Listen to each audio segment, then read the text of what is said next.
नमस्कार मित्रांनो. मंडळी, महाराष्ट्रात एक प्रश्न सध्या सोशल मीडियावर मोठ्या प्रमाणात चर्चेत आहे. जर IAS अधिकारी तुकाराम मुंढे यांना फक्त एका दिवसासाठी मुख्यमंत्री बनवलं, तर राज्यात नेमकं काय घडेल?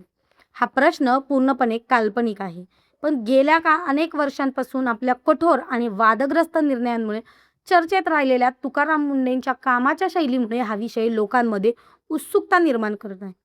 मग त्यांच्या आजवर कारकिर्दीकडे पाहता अशी कल्पना केली तर महाराष्ट्रात कोणते बदल दिसू शकतात?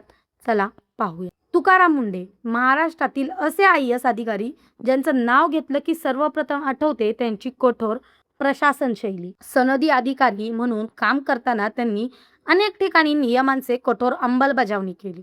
त्यामुळे सामान्य नागरिकांचे एका वर्गाने त्यांच्या कामाचं कौतुक केलं तर दुसरीकडे अनेक निर्णयांवरून वादही झाले. त्यांचा वारंवार झालेल्या बदल्याची चर्चा देखील अनेकदा राज्यभर झाली. सध्या अन्न व औषध प्रशासन विभागाची जबाबदारी सांभाळताना त्यांनी भेसळयुक्त अन्नपदार्थ, बनावट दूध, निकृष्ट दर्जाचे खाद्यपदार्थ आणि नियमांचं उल्लंघन करणाऱ्यांविरोधात कारवायांचा वेग वाढवला. त्यामुळे अनेक व्यावसायिकांमध्ये धास्ती निर्माण झाली, तर ग्राहकांमध्ये सुरक्षित अन्नाबाबत जागरूकता वाढली. आता इथून पुढे आपण पूर्णपणे काल्पनिक परिस्थितीची कल्पना करूया. समजा तुकाराम मुंढे यांना फक्त एका दिवसासाठी महाराष्ट्राचं मुख्यमंत्रीपद मिळालं.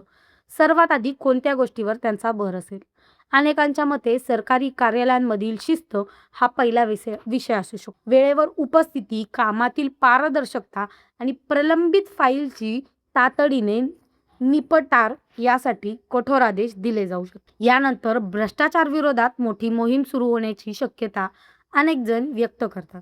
संशयास्पद व्यवहाराची चौकशी, नियमबाह्य निर्णयाचे परीक्षण आणि जबाबदार अधिकाऱ्यांकडून थेट स्पष्टीकरण मागितलं जाऊ शकतं, अशी लोकांची कल्पना आहे.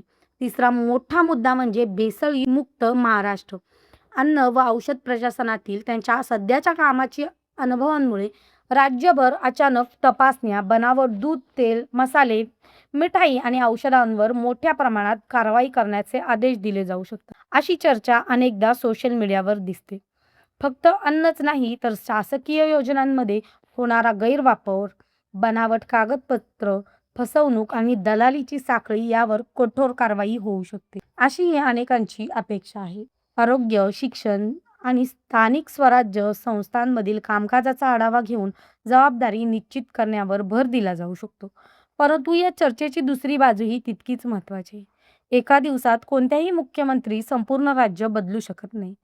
कोणतेही मोठे निर्णय घेण्यासाठी कायदेशीर प्रक्रिया, मंत्रिमंडळाची मान्यता, विविध विभागांचे समन्वय आणि प्रशासकीय प्रक्रिया आवश्यक असतात. म्हणून एका दिवसात संपूर्ण व्यवस्था बदलणं प्रत्यक्षात शक्य नाही.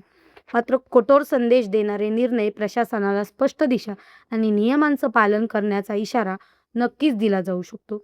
याच कारणांमुळे तुकाराम मुंढे यांच्याबाबत लोकांमध्ये नेहमीच वेगळी उत्सुकता दिसून येते. त्यांना कठोर अधिकारी म्हणत, कोणी प्रामाणिक अधिकारी म्हणत, तर काही जण त्यांच्या निर्णयावर टीकाही करतात.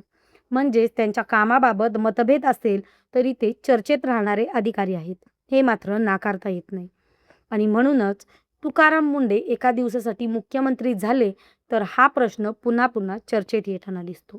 आता हा प्रश्न तुम्हाला जर खरंच तुकाराम मुंढे यांना एका दिवसासाठी महाराष्ट्राचं मुख्यमंत्रीपद मिळालं तर त्यांनी सर्वात पहिला निर्णय कोणता घ्यावा असं तुम्हाला वाटतं? तुमचं मत आम्हाला कमेंटमध्ये नक्की सांगा. अशाच चर्चेत असलेल्या आणि महत्त्वाच्या विषयावरील सखोल माहिती पाहण्यासाठी प्रो कॅपिटल मोटिवेशनला या चॅनलला सबस्क्राईब करा. धन्यवाद.